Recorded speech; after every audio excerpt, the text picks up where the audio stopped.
नमस्ते दोस्तों, मैं राजा स्वागत करता हूं आपका आपके अपने यूट्यूब चैनल अप्रेंटिस गुरुजी के एक नए एपिसोड में।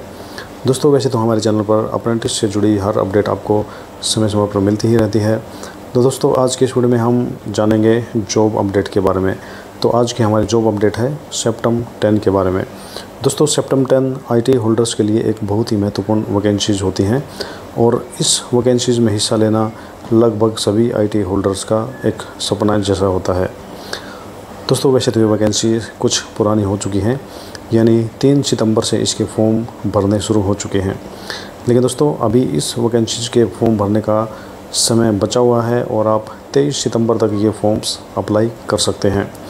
तो दोस्तों ज़्यादा देर ना करते हुए आप इन एग्ज़ाम फॉर्म के लिए अप्लाई अवश्य करें, क्योंकि DRDO रक्षा मंत्रालय का एक बहुत ही महत्वपूर्ण डिपार्टमेंट होता है और आप इन जॉब्स के लिए अप्लाई करके इस डिपार्टमेंट का हिस्सा बन सकते हैं।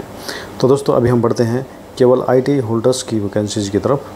दोस्तों वैसे तो इसमें सीनियर टेक्निकल असिस्टेंट के नाम से भी वैकेंसीज़ दी गई हैं, जिसमें agricultural, automobile engineering, botany, chemical engineering, chemistry, civil engineering, computer science, electrical and electronics engineering, इस तरह की अनेकों वैकेंसीज़ हैं जिसमें BSc या फिर डिप्लोमा होल्डर्स अप्लाई कर सकते हैं। लेकिन अभी हम केवल बात करेंगे उन वैकेंसीज़ की जिसमें ITI होल्डर्स अप्लाई कर सकते हैं। तो ये जो पोस्ट हैं ये हैं टेक्नीशियन A की, और इसमें जो सबसे पहली पोस्ट है वो है ऑटोमोबाइल की, और इसमें 10th के साथ साथ ITI इन ऑटोमोबाइल ट्रेड का होना अनिवार्य है। तो दोस्तों इसमें जनरल की 5 वैकेंसीज़ दी गई हैं। तो इसी तरह बुक बाइंडर की जो वैकेंसी दी गई हैं उनमें certificate from ITI in book binder और ऑफसेट मशीन ऑपरेटर की जो ट्रेड है वो मांगी गई हैं। तो इसमें यदि वैकेंसीज़ की बात करें तो SC की 2, ST की 3, OBC की 6, EWS की 2, जनरल की 7 और टोटल 20 वैकेंसीज़ यहाँ पर दी गई हैं। और उसके बाद जो वैकेंसी दी गई हैं वो है कारपेंटर ट्रेड की। तो इसमें 10वीं या फिर कारपेंटर ट्रेड से ITI वाले कैंडिडेट अप्लाई कर सकते हैं, और इसमें 2 वैकेंसीज़ SC के लिए, 2 ST के लिए, OBC के लिए 3, EWS के लिए 3 और जनरल के लिए 4 वैकेंसीज़ यहाँ पर दी गई हैं। तो इसलिए टोटल 12 वैकेंसीज़ यहाँ पर बनती हैं। दोस्तों उसके बाद हम बढ़ते हैं CNC ऑपरेटर की तरफ।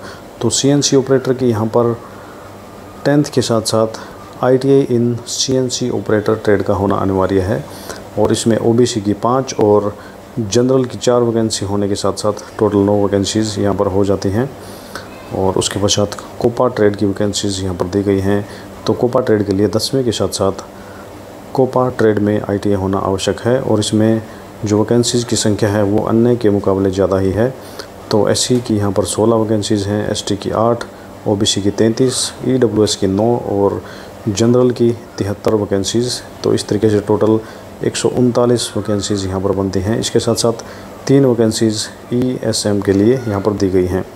उसके बाद हम बढ़ते हैं अगली वैकेंसी की तरफ। तो अगली वैकेंसी हमारे पास है ड्राफ्ट्समैन मैकेनिकल की। तो इसमें 10वीं के साथ साथ ड्राफ्ट्समैन मैकेनिकल ट्रेड से ITI का उत्तीर्ण होना अनिवार्य है, और इसमें SC की 4, ST की 3, OBC की 8, EWS की 5, जनरल की 15। तो टोटल यहाँ पर 35 वैकेंसीज़ दी गई हैं। दोस्तों उसके पश्चात DTP ऑपरेटर की वैकेंसी यहाँ पर दी गई है।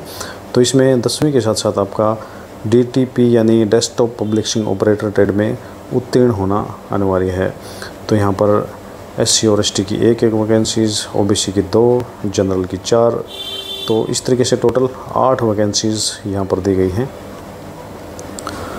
दोस्तों इसी तरीके से यहाँ पर electronics, electrician, fitter, grinder, machinist, mechanic diesel, millwright mechanic, motor mechanic, painter, photographer, refrigerator and air conditioning, sheet metal, turner, welder, इन सभी ट्रेडों की यहाँ पर वैकेंसीज़ दी गई हैं।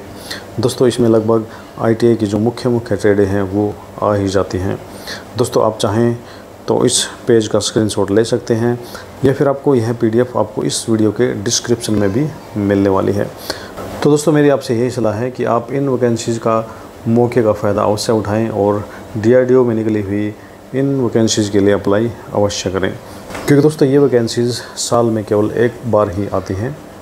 तो तो नीचे पोस्टिंग स्टेशन के जो कोड हैं वो दिए गए हैं। तो पोस्टिंग में आपको आगरा, अहमदनगर, अंबरनाथ, बालासोर, बेंगलुरु, भुवनेश्वर, चंडीगढ़, चेन्नई, देहरादून, दिल्ली, ग्वालियर, हल्द्वानी, हैदराबाद, जगदलपुर, जोधपुर, कानपुर, कोच्चि, लेह, मैसूर, नासिक, पुणे, तेजपुर और विशाखापट्टनम की यहाँ पर पोस्टिंग स्टेशन दिए गए हैं। दोस्तों इसके अलावा यहाँ पर अलग अलग जो क्वालिफ़िकेशन के क्राइटेरिया होते हैं वो सब दिए गए हैं। तो दोस्तों आप इस PDF में सारी डिटेल पढ़ सकते हैं। मैंने यह PDF इस वीडियो के डिस्क्रिप्शन में डाल दी है, तो आप पूरी जो डिटेल है उसको पढ़ने उपरांत इन फॉर्म्स के लिए अप्लाई अवश्य करें। तो दोस्तों मैं ऐसा करता हूँ कि मेरे इस वीडियो द्वारा आपकी DRDO के सेप्टेम्बर में निकली हुई वैकेंसीज़ के बारे में क्वेरीज दूर हो गई होंगी। दोस्तों यदि आपको लगता है कि आपकी क्वेरीज दूर हुई हैं या आपको मेरा वीडियो पसंद आया है तो कृपया इसे लाइक व शेयर जरूर कर दें। और दोस्तों चैनल पर नए हैं तो इसे सब्सक्राइब करने के साथ साथ बेल आइकन भी जरूर प्रेस कर दें। तो दोस्तों आज के लिए वीडियो में इतना ही, मिलते हैं अगले वीडियो में। तब तक के लिए जय भारत, जय आर्यवर्त।